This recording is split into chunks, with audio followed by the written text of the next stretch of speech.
email capability, plus they say it's the internet, sort of the baby internet, into one device, and they all have these plastic little keyboards on them. The problem is that they're not so smart, and they're not so easy to use. So if you kind of make a Business School 101 graph of the smart axis and the easy-to-use axis, phones, regular cell phones are kind of right there. They're not so smart, and they're not so easy to use. But smartphones are definitely a little smarter, but they actually are harder to use. They're really complicated. Just for the basic stuff, people have a hard time figuring out how to use them. Well, we don't want to do either one of these things. What we want to do is make a leapfrog product that is way smarter than any mobile device has ever been and super easy to use. This is what iPhone is. Okay? So, we're going to reinvent the phone. Now, we're going to start with a revolutionary user interface. It is the result of years of research and development, and of course, it's an interplay of hardware and software. Now, why do we need a revolutionary user interface? I mean, here's 4 smartphones, right? Motorola Q, the BlackBerry, Palm Treo, Nokia E62, the usual suspects. And what's wrong with their user interfaces? Well, the problem with them is really sort of in the bottom 40 there. It's this stuff right here. They all have these keyboards that are there whether you need them or not to be there. And they all have these control buttons that are fixed in plastic and are the same for every application. Well, every application wants a slightly different user interface, a slightly optimized set of buttons just for it. And what happens if you think of a great idea 6 months from now? You can't run around and add a button to these things. They're already shipped. So what do? It doesn't work because the buttons and the controls can't change. They can't change for each application, and they can't change down the road if you think of another great idea you want to add to this product. Well, how do you solve this? It turns out we have solved it. We solved it in computers 20 years ago. We solved it with a bitmap screen that could display anything we want, put any user interface up, and a pointing device. We solved it with the mouse, right? We solved this problem. So how are we going to take this to a mobile device? Well, what we're going to do is get rid of all these buttons and just make a giant screen. A giant screen. Now, how are we going to communicate this? We don't want to carry around a mouse, right? So what are we going to do? Oh, a stylus, right? We're going to use a stylus. No. No. Who wants a stylus? You have to get them and put them away, and you lose them. Yuck. Nobody wants a stylus. So let's not use a stylus. We're going to use the best pointing device in the world. We're going to use a pointing device that we're all born with. We're born with 10 of them. We're going to use our fingers.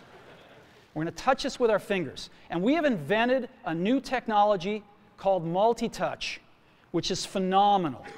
It works like magic. You don't need a stylus. It's far more accurate than any touch display that's ever been shipped. It ignores unintended touches. It's super smart. You can do multi-finger gestures on it. And boy, have we patented it.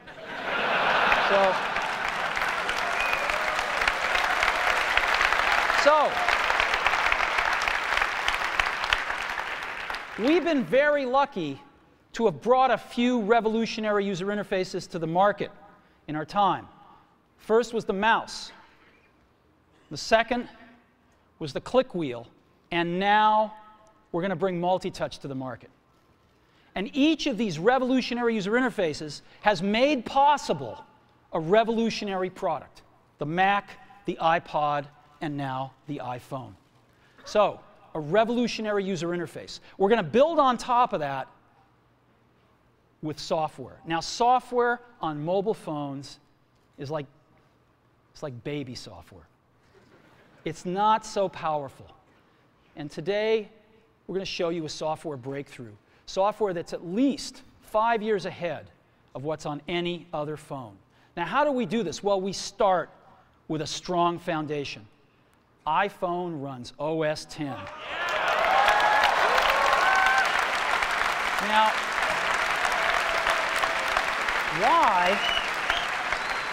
why would we want to run such a sophisticated operating system on a mobile device? Well, because it's got everything we need. It's got multitasking. It's got the best networking.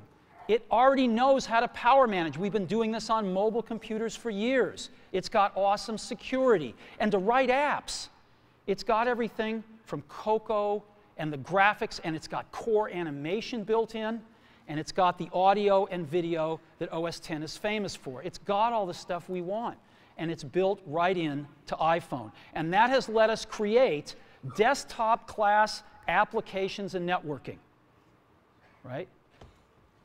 Not the crippled stuff that you find on most phones. This is real desktop-class applications. Now, you know, one of the pioneers of our industry, Alan Kay, has had a lot of great quotes throughout the years. And I ran across one of them recently that explains how we look at this, explains why we go about doing things the way we do, because we love software. And here's the quote. People who are really serious about software should make their own hardware. You know? Alan said this 30 years ago. And this is how we feel about it. And so we're bringing breakthrough software to a mobile device for the first time. It's 5 years ahead of anything on any other phone.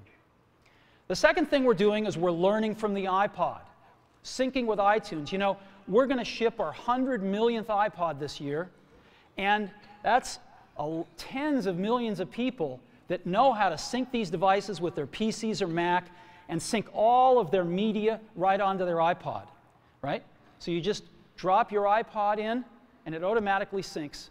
You're going to do the same thing with iPhone. It automatically syncs to your PC or Mac right through iTunes. And iTunes is going to sync all your media onto your iPhone, your music, your audiobooks, podcasts, movies, TV shows, music videos. But it also syncs a ton of data. Your contacts, your calendars, and your photos, which you can get on your iPod today, your notes, your bookmarks from your web browser, your email accounts, your whole email setup, all that stuff can be moved over to iPhone completely automatically. It's really nice. And we do it through iTunes. Again, you go to iTunes and you set it up, just like you'd set up an iPod or an Apple TV. And you set up what you want synced to your iPhone. And it's just like an iPod. Charge and sync. So sync with iTunes. Third thing I want to talk about a little is design. We've designed something wonderful for your hand. Just wonderful. And this is what it looks like. It's got a 3.5-inch screen on it. It's really big. And it's the highest resolution screen we've ever shipped. It's 160 pixels per inch. Highest we've ever shipped. It's gorgeous. And on the front, there's only one button down there. We call it the home button. It takes you home from wherever you are. And that's it. Let's take a look at the side. It's really thin. It's thinner than any smartphone out there at 11.6 millimeters. Thinner than the Q, thinner than the Blackjack, thinner than all of them. It's really nice. And we got some controls on the side. We got a little switch for ring and silent. We've got a volume up and down control. Let's look at the back. On the back, the biggest thing of note is we got a 2-megapixel camera built right in. The other side, and we're back on the front. So let's take a look at the top now. We've got a headset jack, 3.5 millimeter. All your iPod headphones fit right in. We've got a little tray for your SIM card. And we've got one switch for sleep and wake. Just push it to go to sleep, push it to wake up. Let's take a look at the bottom. We've got a speaker, we've got a microphone, and we've got our 30-pin iPod connector. So that's the bottom. Now, we've also got some stuff you can't see. We've got 3 really advanced sensors built into this phone. The first one is a proximity sensor. It senses when physical objects get close. So when you bring iPhone up to your ear to take a phone call, it turns off the display and it turns off the touch sensor instantly. Well, why do you want to do that? Well, 1, to save battery, but 2, so you don't get spurious inputs from your face into the touchscreen. Just automatically turns them off, take it away, boom, it's back on. So it's got a proximity